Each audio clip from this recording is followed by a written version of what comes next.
Assalamualaikum warahmatullahi wabarakatuh. Salam bela negara dan salam sejahtera bagi kita semua. Kali ini kami dari kelompok 5 ingin mempresentasikan hasil dari makalah kami terkait tentang manajemen produksi, yang dimana tugas ini dibuat sebagai bahan penilaian ujian akhir semester kami.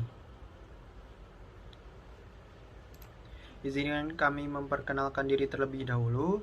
Kami dari kelompok 5 mata kuliah pengantar bisnis dengan dosen pengampu Ibu Lina Aryani, program studi S1 Manajemen, Fakultas Ekonomi dan Bisnis, Universitas Pembangunan Nasional, Veteran Jakarta, Angkatan 2021.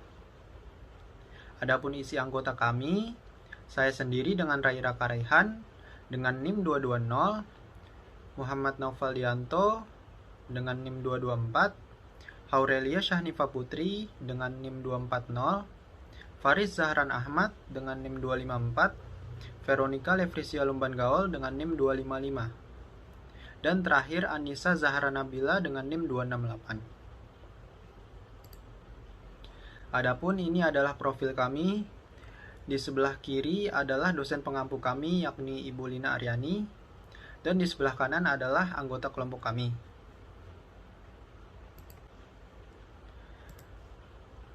Pendahuluan latar belakang. Perencanaan produksi, implementasi, proses, dan inventory control atau yang disingkat PPIC adalah pusat dari proses supply chain di berbagai jenis perusahaan. Mengelola proses produksi secara efektif bukan hanya memastikan operasional yang mulus dan efisien, tetapi juga akan menentukan dan membedakan suatu perusahaan sebagai komponen yang besar dan keunggulan kompetitif. Manajemen semakin dibutuhkan setelah adanya pemisahan antara rumah tangga konsumen dan rumah tangga produsen. Dalam hal ini, terdapat dua pihak yang saling membutuhkan, di mana konsumen dapat memenuhi kebutuhannya dengan berbagai jenis barang yang disediakan oleh produsen, dan produsen dapat menjual barang-barangnya yang benar-benar dibutuhkan oleh konsumen dengan sesuai selera, mode, dan daya belinya. Produksi yaitu suatu kegiatan yang menciptakan atau meningkatkan kegunaan suatu barang. Peningkatan atau penambahan kegunaan suatu barang bisa melalui kegunaan tempat, kegunaan waktu, kegunaan bentuk, atau gabungan dari beberapa kegunaan tersebut. Untuk perusahaan-perusahaan saat ini cenderung dapat menggabungkan beberapa kegunaan sekaligus ke dalam suatu barang, baik kegunaan waktu, tempat, maupun kegunaan bentuk. Hal ini diciptakan untuk dapat mengantisipasi kebutuhan konsumen yang bersifat heterogen atau berbeda-beda. Jadi, manajemen produksi merupakan proses manajemen yang diterapkan dalam bidang produksi. Proses manajemen produksi adalah penggabungan seluruh aspek yang terdiri dari produk, pabrik, proses, program, dan manusia.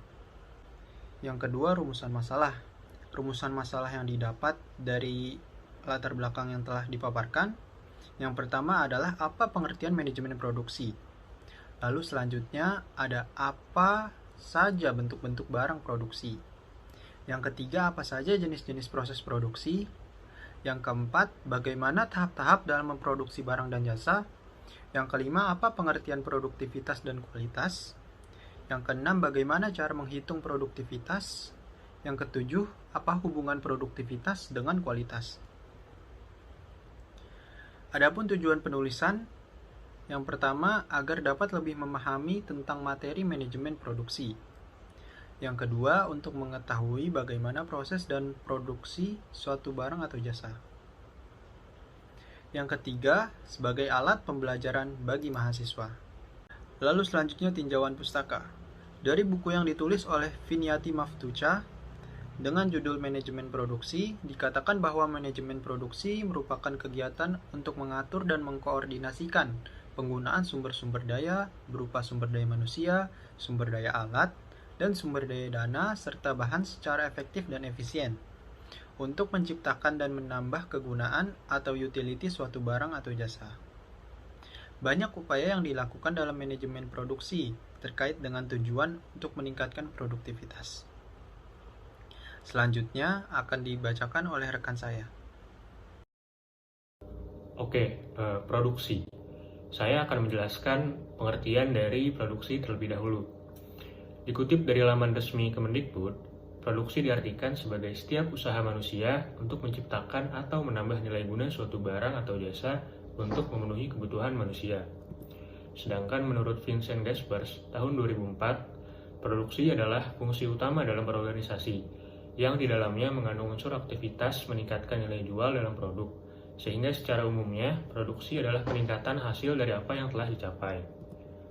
Selanjutnya, bentuk-bentuk produksi barang dan jasa. Yang pertama, produk konsumsi, yaitu produk kebutuhan sehari-hari, produk belanjaan, produk khusus, dan unsold goods. Selanjutnya yang kedua, produk industri, yaitu bahan baku dan suku cadang, barang modal, perlengkapan, dan layanan bisnis. Kemudian yang ketiga, produk berdasarkan wujudnya, yaitu produk barang dan produk jasa. Kemudian yang keempat, produk berdasarkan daya tahannya, yaitu barang tidak tahan lama dan barang tahan lama. Selanjutnya ada jenis-jenis proses produksi, yaitu produksi agraris, produksi industri, produksi ekstraktif, produksi perdagangan, produksi pengangkutan, dan produksi jasa. Tahap-tahap memproduksi barang dan jasa. Oke, di sini saya akan menjelaskan tahap-tahapnya. Yang pertama yaitu planning atau perencanaan. Proses mendorong terkoordinasinya perencanaan proses produksi. Tahapan ini menentukan produk apa yang akan dibuat, berapa jumlah bahan baku, biaya, dan jumlah tenaga kerja yang diperlukan. Kemudian ada routing atau penentuan alur, yaitu proses menetapkan dan menentukan urutan kegiatan proses produksi. Selanjutnya ada scheduling atau penjadwalan, yaitu proses menetapkan dan menentukan jadwal. Scheduling adalah menjadwalkan kapan produksi dilakukan setelah alurnya dibuat. Dan yang terakhir ada dispatching atau perintah mulai produksi, yaitu proses menetapkan dan menentukan proses pemberian perintah. Selanjutnya adalah produktivitas.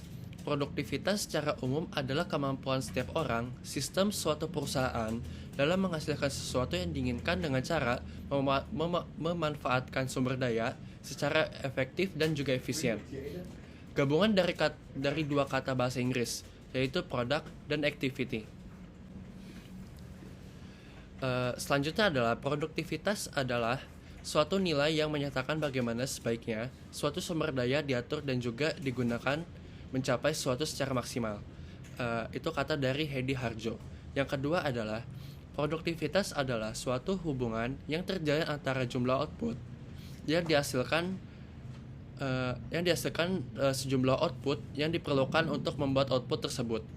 Itu kata dari Kung Ha Chen, Thomas W. Lim, Blocher, Edward J. Selanjutnya adalah indikator mengukur produktivitas. Yang pertama adalah kuantitas kerja. Kuantitas kerja adalah merupakan suatu hasil yang dicapai oleh karyawan dalam jumlah tertentu dengan perbandingan standar ada atau ditetapkan oleh perusahaan. Yang kedua adalah kualitas kerja. Kualitas kerja adalah standar hasil yang berkaitan dengan mutu dari suatu produk yang dihasilkan oleh karyawan. Yang ketiga adalah ketetapan waktu. Ketetapan waktu merupakan tingkat suatu aktivitas diselesaikan pada awal waktu yang ditentukan dilihat dari sudut koordinasi dengan hasil output serta memaksimalkan waktu yang tersedia untuk aktivitas lain. Selanjutnya adalah dua cara pengukuran produktivitas. Yang pertama adalah physical productivity. Pengukuran produktivitas secara kuantitatif dengan unit pengukuran dapat berupa ukuran atau size, panjang, jumlah unit, berat, waktu, dan jumlah sumber daya manusia. Yang kedua adalah value productivity. Pengukuran produktivitas dengan menggunakan nilai uang sebagai tolok ukur serta tingkat dalam produktivitas dikonversi ke dalam bentuk rupiah. Selanjutnya adalah contoh kasus. Sebuah perusahaan menggunakan 150 kilo bahan baku plastik untuk menghasilkan produk jadi sebanyak 100 kilo pada bulan pertama. Pada bulan kedua, perusahaan tersebut mengkonsumsi jumlah bahan baku yaitu 150 kilo. Namun, produk yang dapat menghasilkannya lebih banyak yaitu sebanyak 145 kilo. Hitunglah produktivitas bulan pertama dan bulan kedua perusahaan tersebut. Rumus menghitung produktivitas output atau input tersebut adalah Untuk dapat menyelesaikan soal tersebut, kita dapat menggunakan rumus produktivitas di mana output dibagi dengan input. Sehingga pada bulan pertama, kita dapat membagi 100 dengan 150 sehingga dihasilkan produktivitas sebesar 0,8 atau 80%. Demikian untuk bulan kedua, masih menggunakan rumus yang sama di mana output dibagi input, kita dapat menghitung produktivitas yaitu 145 dibagi 150 dan mendapatkan hasil sebesar 0,96 atau 96,67%. Dari perhitungan tersebut, kita dapat menyimpulkan bahwa tingkat produktivitas mengalami peningkatan dari bulan pertama ke bulan kedua, yaitu pada bulan pertama sebesar 80% dan bulan kedua naik dari 80% menjadi 96,67%. Kualitas. Kualitas atau mutu adalah tingkat baik atau buruknya suatu produk yang dihasilkan, apakah sesuai dengan spesifikasi yang telah ditentukan, ataupun kesesuaiannya terhadap kebutuhan. Kualitas menurut para ahli. Menurut Gaspers tahun 1997 menyatakan kualitas adalah totalitas dari fitur-fitur dan karakteristik-karakteristik yang dimiliki oleh produk yang sanggup untuk memuaskan kebutuhan konsumen. Sedangkan menurut Kotler 1997, kualitas adalah seluruh sifat dan ciri produk yang berpengaruh pada kemampuan untuk memutuskan kebutuhan. Selanjutnya ada meningkatkan dan mengelola kualitas. Menurut Griffin, ada beberapa tahapan untuk mengelola dan meningkatkan kualitas suatu produk, yaitu yang pertama, perencanaan untuk kualitas.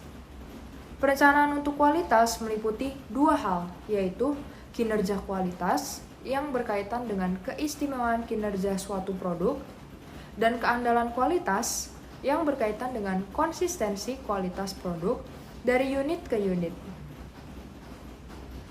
Kedua, menata kualitas. Dalam memproduksi barang dan jasa yang berkualitas, memerlukan suatu usaha dari seluruh bagian dalam organisasi. Yang ketiga, ada pengarahan kualitas. Pengarahan kualitas berarti para manajer harus memotivasi karyawan untuk mencapai tujuan kualitas. Tahapan keempat, pengendalian untuk kualitas. Pengendalian untuk kualitas berarti memonitor hasil-hasil produk, apakah sesuai dengan standar kualitas yang sudah ditentukan. Dengan melakukan monitor atas produk dan jasa, suatu perusahaan dapat mendeteksi kesalahan dan membuat koreksinya. Alat-alat bagi manajemen kualitas total. Terdapat 6 alat yang paling sering digunakan dalam TOM, yaitu yang pertama, analisis nilai plus. Ini adalah proses mengevaluasi semua aktivitas kerja, aliran bahan baku, dan manajemen untuk menentukan nilai tambah bagi konsumen. Analisis ini sering mengungkapkan aktivitas yang tidak perlu, yang dapat dihilangkan tanpa mengorbankan layanan terhadap pelanggan atau konsumen. Yang kedua, kendali proses produksi secara statistik. Ini adalah metode pengumpulan data yang digunakan untuk menganalisis variasi dalam aktivitas produksi dan memeriksa apakah penyesuaian perlu dilakukan. Setiap perusahaan menginginkan keseragaman total dalam produksinya. Selalu ada variasi dalam produksi, namun perusahaan dapat lebih mengontrol kualitas produk jika mengetahui sumber variasinya. Variasi proses merupakan variasi produk yang timbul dari perubahan dalam input produksi. Variasi produk timbul dan input yang digunakan dalam proses produksi. Bagan kendali. Untuk mendeteksi kecacatan awal, para manajer memeriksa dan menetapkan hasilnya dalam suatu bagan kendali di mana merupakan metode pengendalian proses yang memetakan hasil pengambilan contoh dalam sebuah diagram untuk menentukan kapan suatu produk mulai menyimpang dari kondisi kerja normal. Yang ketiga, pengamatan kualitas dan biaya. Untuk mempertahankan keterampilan yang ada, perusahaan harus terus-menerus meningkatkan keterampilan kualitas mereka. Sayangnya, setiap perbaikan produk atau proses produksi berarti terdapat biaya yang meningkat, baik itu fasilitas baru maupun peralatan baru. Jadi manajer ditantang untuk mengidentifikasi perbaikan yang menawarkan potensi yang paling besar. Pemantauan kualitas biaya adalah metode peningkatan kualitas dengan mengidentifikasi biaya saat ini di era yang memiliki potensi penghematan terbesar. Perusahaan juga sering mengalami cacat eksternal, yaitu biaya yang dapat dikurangi setelah produk cacat keluar dari pabrik. Misalnya, Beberapa buku yang rusak masih dipasarkan ke konsumen, sehingga menimbulkan keluhan atau keluhan. Yang keempat, tim perbaikan kualitas. Tim perbaikan kualitas atau Quality Improvement QI Teams adalah kelompok karyawan yang berbagai macam bidang di kerja yang bertemu secara berkala untuk memecahkan masalah produksi yang umum terjadi. Tujuan mereka untuk meningkatkan metode pekerjaan mereka maupun produk yang mereka buat. Yang kelima, benchmarking. Benchmarking adalah proses di mana perusahaan menjalani praktek-praktik terbaik dari pencapaian masa lalu maupun dari perusahaan lain untuk meningkatkan produknya sendiri. Internal benchmarking adalah proses penelusuran suatu perusahaan terhadap kinerjanya sendiri selama jangka waktu tertentu untuk mengevaluasi kemajuannya dan menetapkan tujuan untuk perbaikan di masa depan. External benchmarking adalah tujuan kritis mengenai persaingan untuk menentukan barang atau jasa mana yang terbaik. Yang keenam, semakin dekat dengan pelanggan. Perusahaan yang sedang berkembang seringkali buta akan pelanggan, padahal merekalah yang menggerakkan aktivitas bisnis perusahaan. Padahal bisnis yang paling berhasil adalah yang paling dekat dengan pelanggan dan tahu apa yang ingin dikonsumsi oleh pelanggan. Selanjutnya adalah produktivitas dan kualitas sebagai alat bersaing. Kemampuan perusahaan untuk bersaing dengan cara memperbaiki produktivitas dan kualitas bergantung pada partisipasi semua pihak dalam perusahaan. Karena keterlibatan total perusahaan berakar dari adanya strategi di suatu perusahaan. Strategi tersebut dapat dilakukan dengan cara yang pertama adalah menanamkan modal dalam inovasi dan teknologi. Ketika perusahaan melakukan inovasi dalam teknologi, maka produktivitas dalam perusahaan akan meningkat dan berimbas pada kualitasnya juga akan meningkat. Yang kedua adalah menerapkan perspektif jangka panjang, yaitu komitmen untuk terus memperbaiki produk dan proses produksinya. Yang ketiga adalah menekankan pada kualitas kerja. Banyak perusahaan mencari cara inovatif dalam memperkaya bidang pekerjaan dan mendorong keterlibatan karyawannya agar kinerja lebih baik, yaitu dapat dilakukan dengan memberdayakan karyawan dan melakukan pelatihan karyawan. Yang keempat adalah memperbaiki sektor jasa. Banyak perusahaan menemukan 5 kriteria yang digunakan konsumen untuk menilai kualitas jasa, yaitu yang pertama adalah keandalan, yang kedua adalah cepat tanggap, yang ketiga adalah jaminan, dan yang keempat adalah empati, dan yang terakhir adalah berwujud. Selanjutnya adalah hubungan produktivitas dan kualitas. Dalam kegiatan produksi terdapat 2 hal penting yang paling sering dibicarakan, yaitu kualitas dan produktivitas. Produktivitas adalah ukuran kinerja ekonomi yang membandingkan banyak produksi suatu sistem dengan sumber daya yang dibutuhkan untuk memproduksinya. Semakin banyak kita memproduksi dengan sumber daya yang lebih sedikit, maka semakin besar pertumbuhan produktivitas dan manfaat bagi pelaku ekonomi. Selain itu, dalam membuat suatu produk, kita tidak boleh melupakan sisi kualitasnya, di mana hal ini dapat menciptakan kegunaan dan memberikan manfaat yang diinginkan konsumen. Ketika sumber daya digunakan secara efisien, maka volume output juga lebih tinggi. Bila kualitas suatu produk yang tidak memuaskan, konsumen pasti akan menolaknya dan sebaliknya. Jika kualitas suatu produk memuaskan, maka produk tersebut akan laku di pasaran. Lalu ada implementasi manajemen produksi pada PT Aqua, Gold, dan Mississippi. Berdasarkan jenis proses produksinya, PT Aqua termasuk ke dalam produksi ekstraktif, dikarenakan bahan baku produk ekstraktif berasal dari alam. Maka, bahwa produk Aqua termasuk ke dalam produk ekstraktif karena bahan baku utamanya adalah air mineral yang berasal dari mata air.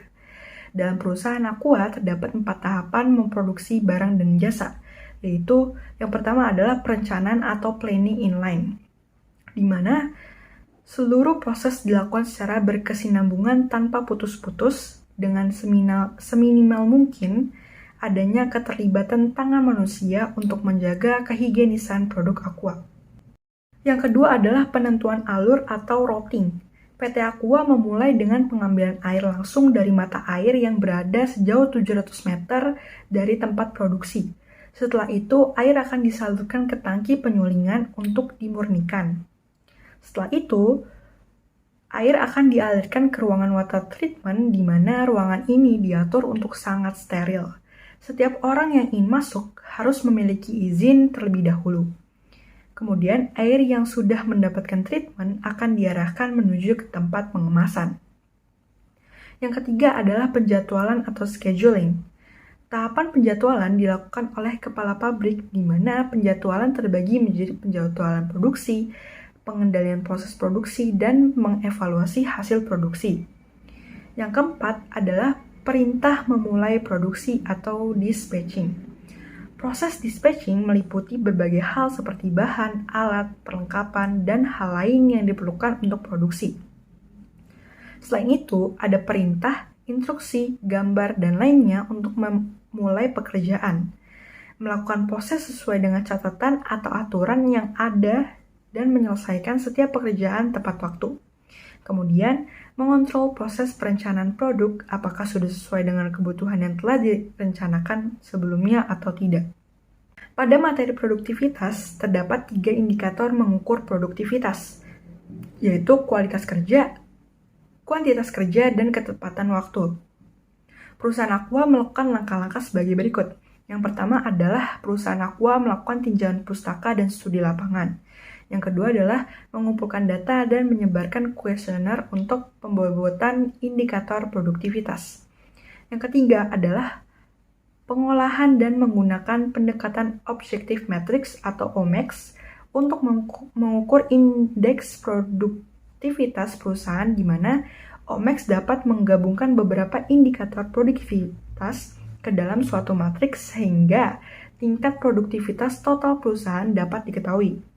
Yang keempat adalah melakukan analisis dalam pembahasan hasil pengolahan data. Setelah mengetahui hasil pengolahan data, selanjutnya dapat dilakukan pemberian rekomendasi perbaikan dengan menggunakan Fault Tree Analysis atau FTA.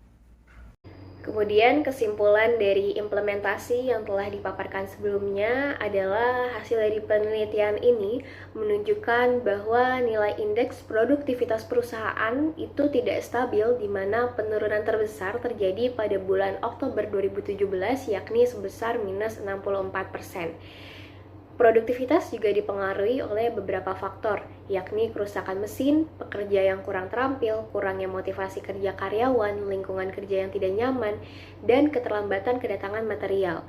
Rekomendasi perbaikan yang dapat dilakukan adalah dengan melakukan penggantian dan perbaikan komponen secara berkala, melakukan 101 atau O3, kemudian melakukan pelatihan kerja karyawan, serta penjadwalan ulang kedatangan material. Saran yang diberikan adalah dengan pengukuran produktivitas dengan menggunakan OMAX yang diharapkan dapat diterapkan perusahaan serta secara berkelanjutan, dan untuk penelitian selanjutnya sebaiknya dilakukan analisis produktivitas untuk masing-masing proses. Kemudian ada contoh studi kasus dari materi yang sudah kita paparkan. Lala adalah seorang pengusaha keripik singkong di daerah Jawa Timur. Ketika ingin memulai usahanya, Lala melihat bahwa di lingkungan sekitarnya banyak petani singkong, dan ia merasa bahwa ia bisa memanfaatkan keadaan sekitarnya untuk membuka lapangan usaha yang dia inginkan, yaitu usaha keripik singkong. Usaha yang dikelola Lala merupakan salah satu usaha yang cukup terkenal karena harganya yang terjangkau, tetapi kualitas dan rasanya tidak diragukan lagi. Karena perusahaan Lala adalah perusahaan yang ia kelola sendiri, maka segala proses dari proses pencarian, survei bahan baku, proses produksi, serta distribusi ia kelola sendiri. Kemudian, dari studi kasus di atas didapat beberapa poin. Yang pertama, barang yang diproduksi Lala merupakan jenis produk konsumsi karena merupakan produk yang biasa dikonsumsi sehari-hari. Petani lokal menggunakan jenis proses produksi perdagangan karena ia menjual bahan mentah yaitu singkong kepada Lala. Lala menggunakan jenis produksi industri karena Lala mengambil bahan mentah ke petani lokal dan kemudian mengolahnya menjadi barang jadi yaitu keripik singkong. Saran yang kami berikan untuk Lala ke depannya adalah dengan membuat sistem produksi perusahaannya lebih terstruktur sehingga dapat meningkatkan kualitas dan produktivitas barang yang diproduksi. Kemudian ada penutup, kesimpulan. Berdasarkan materi yang telah penulis paparkan pada pembahasan kesimpulan yang dapat diambil yaitu bila kita lihat dari pengertian produksi, yaitu produksi diartikan sebagai setiap usaha manusia untuk menciptakan atau menambah nilai guna suatu barang atau jasa untuk memenuhi kebutuhan manusia. Sedangkan produktivitas secara umum adalah kemampuan setiap orang, sistem, atau suatu perusahaan dalam menghasilkan sesuatu yang diinginkan dengan cara memanfaatkan sumber daya secara efektif dan juga efisien. Lalu kualitas atau mutu adalah tingkat baik atau buruknya suatu produk yang dihasilkan, apakah sesuai dengan spesifikasi yang telah ditentukan ataupun kesesuaiannya terhadap kebutuhan. Dapat disimpulkan juga bahwa dalam proses produksi, perusahaan harus memiliki produktivitas yang tinggi untuk menghasilkan kualitas yang baik. Kemudian saran dari kami, dengan adanya makalah ini, penulis mengharapkan adanya kritik dan saran yang membangun demi terciptanya kesempurnaan pada makalah ini. Sekian pemaparan materi dari kelompok kami, kurang lebihnya mohon maaf. Wassalamualaikum warahmatullahi wabarakatuh. Salam sejahtera bagi kita semua.